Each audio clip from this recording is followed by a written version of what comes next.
Vous avez été contacté par des clients d'ING. Leur argent a disparu.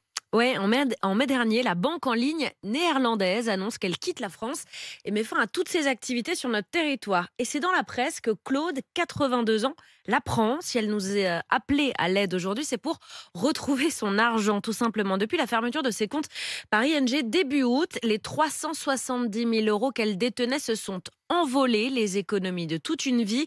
La nouvelle banque qu'elle a choisie, LCL, n'a tout simplement jamais reçu de transfert de la part d'ING.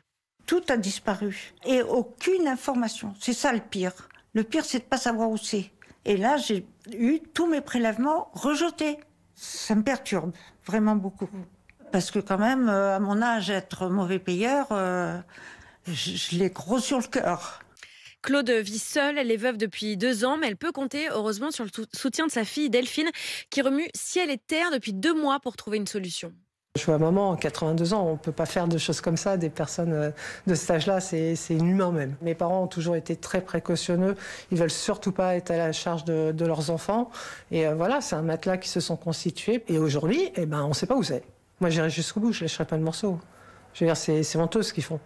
Première bonne nouvelle, il y a 2 semaines, LCL a annoncé à Claude que son plan d'épargne en action a enfin été transféré, mais il reste quand même 200 000 euros dans la nature. 200 000 euros. Mais il est où cet argent, Amélie? Eh bien, probablement au même endroit que celui de tous les autres clients qui rencontrent les mêmes difficultés depuis la clôture de leur compte, à tel point que l'association de consommateurs France Conso Banque va lancer une action collective contre ING. Et c'est une information RMC ce matin, une centaine de clients s'est déjà manifesté. Les autres ont jusqu'au 15 décembre pour le faire.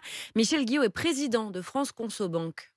Il y a un désordre absolument indescriptible avec une maltraitance des clients qui est assez alarmante. Nous, on a tous les jours des adhérents qui nous remontent des problèmes de blocage de comptes, de fonds qui se sont perdus, de comptes titres qui sont entre deux banques, de contrats d'assurance vie sur lesquels on ne peut plus intervenir.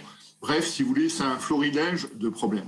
Claude et sa fille ont décidé de se joindre à l'action collective contre ING. Elles souhaitent non seulement récupérer leur argent, mais aussi des indemnités. Et Amélie, vous avez réussi à joindre la direction d'ING. Ouais, et c'était pas gagné. Nous avons échangé à de nombreuses reprises pendant tout le week-end aussi avec la direction qui se défausse. On nous dit que le cas de Claude ne serait pas lié à la fermeture de la banque, mais à son cas personnel. Un problème lié à la succession de son époux, mort il y a 2 ans. Difficile à vérifier pour nous. La banque se cache derrière le secret bancaire. Quoi qu'il en soit, il a fallu que nous intervenions dans ce dossier pour qu'ING s'y intéresse. À ce stade, la direction de la banque nous assure avoir identifié le blocage et le moyen d'y remédier. En revanche, on n'a pas obtenu de délai quant à la récupération des 200 000 euros et nous continuerons évidemment à suivre ce dossier tant que Claude n'aura pas récupéré son argent.